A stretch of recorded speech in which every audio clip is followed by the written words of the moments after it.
Baiklah, apakah kalian sebelum kita memulai materi kita, kalian sudah masih mengingat materi yang kalian pelajari minggu lalu? Masih. Ada yang bisa menjelaskannya? Siapa namanya?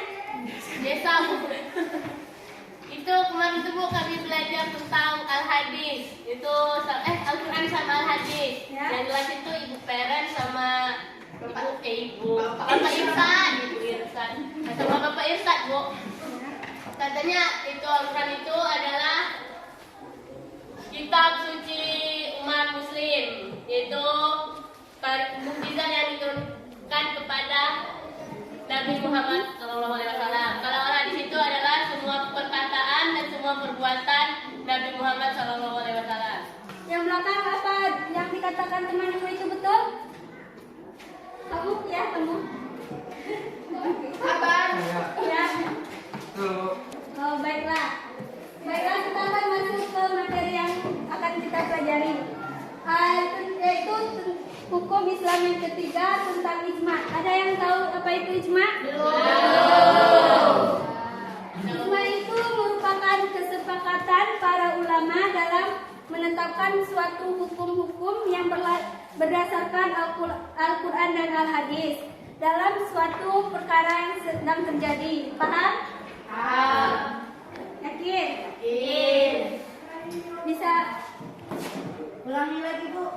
itu apa bisa dibilang tuh ijma itu kesepakatan para ulama dalam satu masalah. Contohnya, Bu? Contohnya itu kayak tentang hukum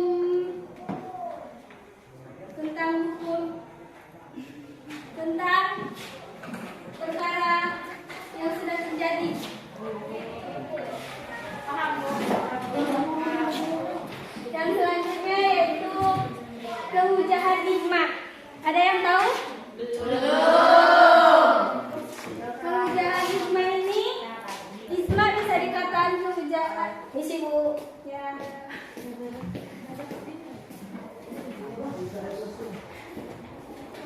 Berlanjut aja, Bu. Kehujahan ijma itu ijma dikatakan hujah apabila rukunnya sudah terpenuhi, maka dia akan jadi ijma.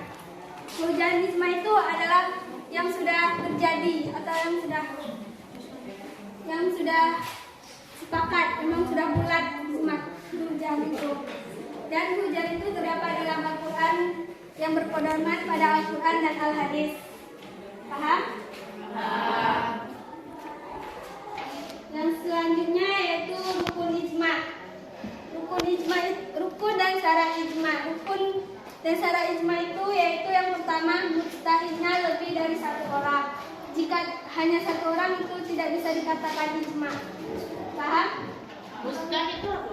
Mustahil itu para ulama, orang yang selanjutnya yang kedua yaitu kesepakatan para semua mustahil harus disetujui tanpa membeda-bedakan dari mana mustahil itu berasal. Tidak bisa membeda-bedakan. Yang selanjutnya yaitu ijma ini berpedoman pada Al-Quran dan Al-Hadis Rasulullah SAW. Yang terakhir yaitu mustahilnya harus berasal dari daerah yang berbeda-beda. Paham? Yang selanjutnya yaitu pembagian ijma. Pembagian ijma ini terdapat dua, yaitu berdasarkan cara menghasilkannya atau cara memperolehnya. Yang kedua yaitu ditinjau dari pihaknya. Sedangkan yang dari cara menghasilkannya itu terbagi menjadi dua. Yang pertama ijma sarih dan ijma sukuti. Ada yang tahu apa itu ijma sarih? Ijma sarih itu ialah kesepakatan para mujtahid yang dalam pendapat atau perbuatannya. Paham? Lalu apa, Bu? Kesepakatan para ulama, baik kesepakatan para mujtahid dari perbuatannya atau perbuatannya atau perkataannya dalam satu masalah. Maksudnya itu apa, Bu? Kayaknya contohnya itu seperti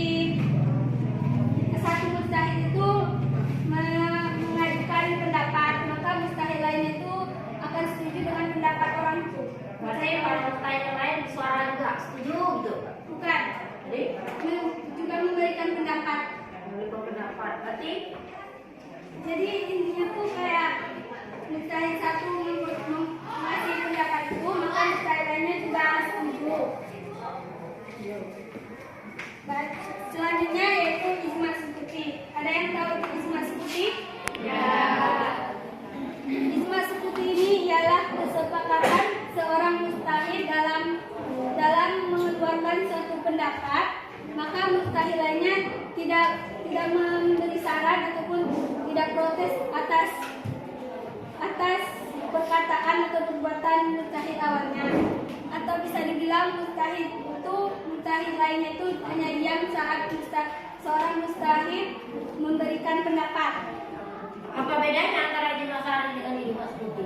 Bedanya ijma syar'i ini semua mustahilnya setuju. Sedangkan ijma sukuti ini satu orang memberikan pendapat, yang lainnya hanya diam. Diam tuh kayak mana tuh? Diam, tidak mengekamnya ataupun tidak protes apa yang dikatakan. Jadi ulama yang diam tuh ngapain dia? Setuju atau tidak? Setuju. Setuju. Yang ijma syar'i tadi bilang tadi setuju semua. Iya. Ijma sukuti setuju juga, setuju semua. Jadi apa bedanya setuju semua setuju semua? Bedanya ijma sukuti ini hanya satu orang yang menyampaikan pendapat, yang lainnya tidak. Jadi ijma sukuti itu sebagian yang ngomong, sebagian tidak, tapi karena semuanya setuju. Iya. Kalau ijma syar'i itu semuanya setuju dan memberikan komentar. Iya. Paham? Ada yang ingin tanyakan tentang ijma berdasarkan cara memperolehnya? Nah, saya tanya lagi Bu, contoh ijma itu kayak mana? Contoh ijma itu seperti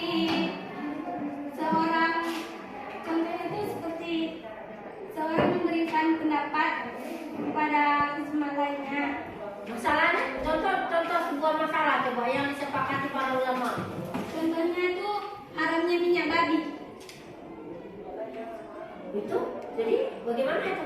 Jadi itu haram karena sudah ditunjukkan dan juga ada dalam Al-Quran. Kalau sudah ketahuan di dalam Al-Quran sudah ada, untuk apa ijma? Kan tidak ada dalam Quran dan Sunnah. Karena ijma ini untuk meyakinkan orang hukumnya. Saya tanya lagi, fungsi ijma ini apa jadi? Fungsi ijma ini kesepakatan para ulama dalam. Iya, saya tahu kesepakatan. Fungsinya itu apa? Fungsinya untuk menyampaikan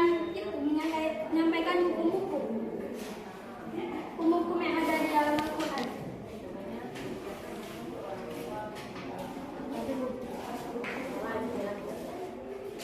Yang selanjutnya yaitu ijma yang ditinjau dari pihaknya. Yang pertama yaitu ijma qat'i dan yang kedua yaitu ijma zanni. Ada yang tahu apa itu ijma qat'i?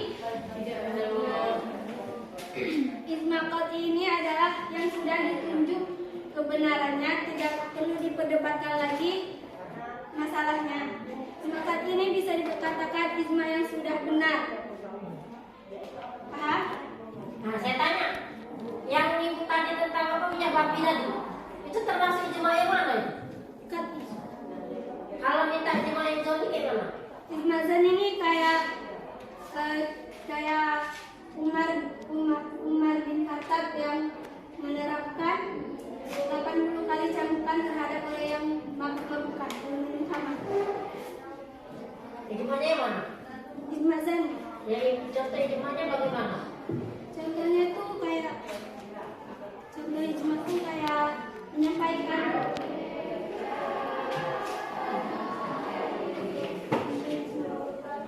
menyampaikan ke orang-orang kalau meminum khamar itu terdapat 80 kali cambukan. Berarti ijma yang 80 kali cambukan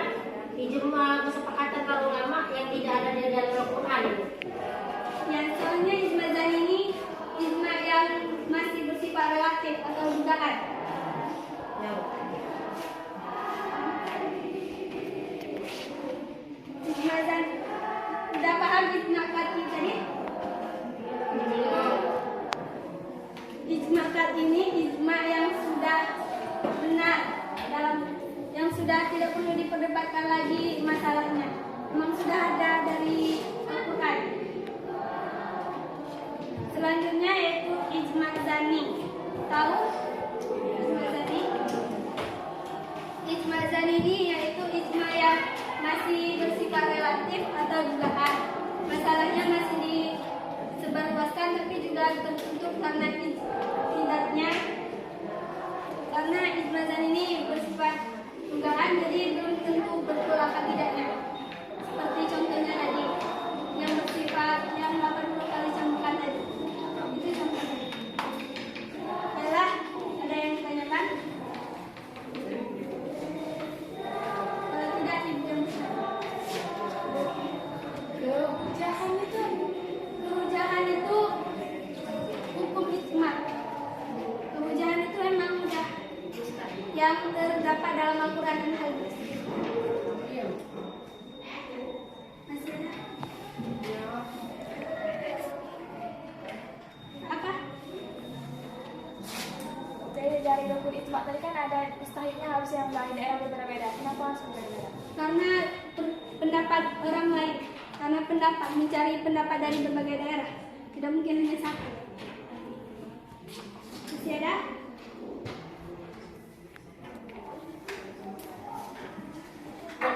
Tadi kan dibilang fungsi ijma itu untuk apa? Menjelaskan yang ada di dalam Al-Quran. Itu berarti sama aja kayak Al-Hadis itu. Ya, kan pedoman ijma itu ada di Al-Hadis dan Al-Quran. Oh, jadi pedomannya dari hadis dan Al-Quran. Ya. Baiklah. Itu yang di belakang paham? Tidur Bu ya. Kalau paham apa yang ibu sampaikan tentang ijma syar'i tadi? Kamu yang di sudut? Pulang. Tidur aja ya Bu. Paling Jangan paham. tidur. Iya Bu, pelajaran tidur terus. Kamu kenapa megang kepala? Tidak betul. Habis jalan dia Bu. Siapa namanya? Iya, Bu, iya. Apa dari ijma syar'i? Agak kurang tuh dia tuh memang Bu. Belakangnya agak-agak itu. Kenapa kamu nggak pindah ke depan saja? Dia suruh penjaga. Dia Oh, iya, Bu. Sama Paling Yesa. depan, Bu, paling depan. Dia tuh agak kurang Bu. Malu ya. Ada yang bisa menjawab pertanyaan yang ibu kasih ke dia tadi? Ijma apa tadi Bu? Ijma syar'i.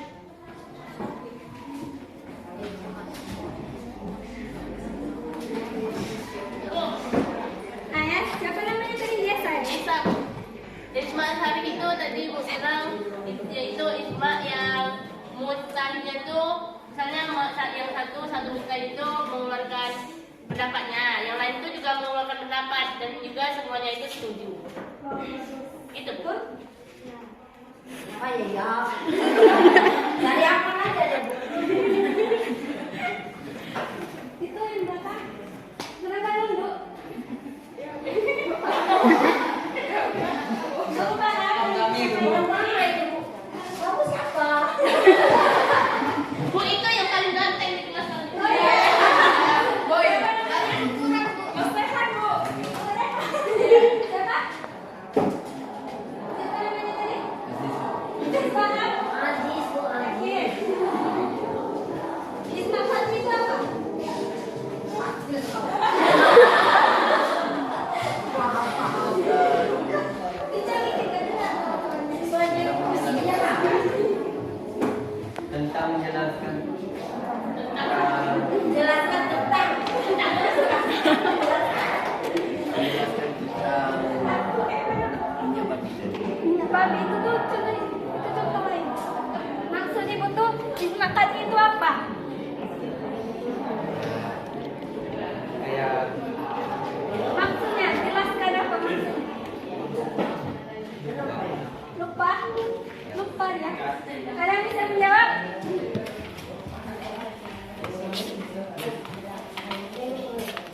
Ada hadiahnya Bang Bu. Ada, insya Allah. Apa Bu? Ijma syar'i. Ada yang bisa menjawab? Hadiahnya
Babi kan udah jelas di dalam Al-Quran itu kan haram.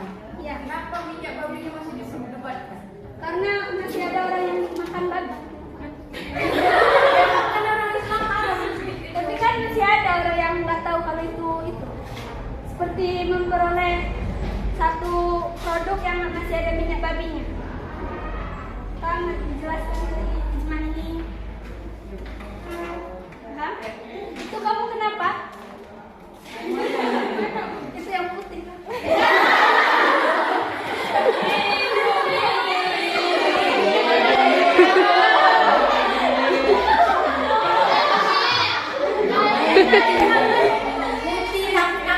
Tadi kenapa merenung? Banyak pikiran dia. Coba jarang. Ustaz campur.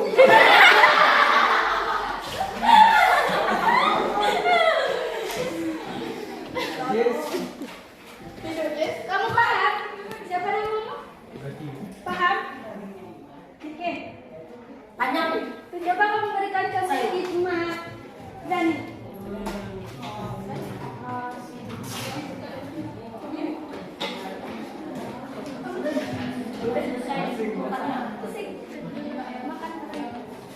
Minum makan. Makan paramik. ingatan kamu kemana?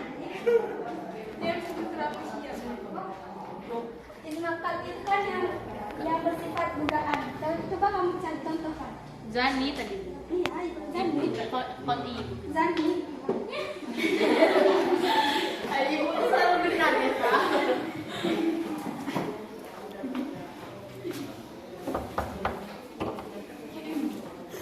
Kelas ini bukan Bu.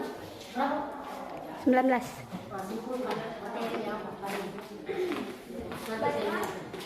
Udah sama ya. Baiklah, kesimpulannya yaitu ijma ini kesepakatan para ulama dalam menetapkan suatu hukum, dan ijma ini terjadi ketika setelah Rasulullah wafat. Nah, baiklah. Terus ijma ini juga kesepakatan. Jadi kita tuh harus mengikuti ijma. Jika tidak mengikuti peraturan ijma, sama saja kita tidak mematuhi yang terdapat dalam Al-Quran dan Al-Hadis. Oke. Baiklah, masih ada yang ditanyakan? Gak ada Bu. Baiklah Ibu akhiri, sebelumnya kalau ada kata ataupun ucapan yang Ibu salah, tolong dimaafkan. Ibu akhiri, wabillahi taufiq wal hidayah. Wassalamualaikum warahmatullahi wabarakatuh. Waalaikumsalam warahmatullahi wabarakatuh. Ista'id ya Taklim salam. Kasar.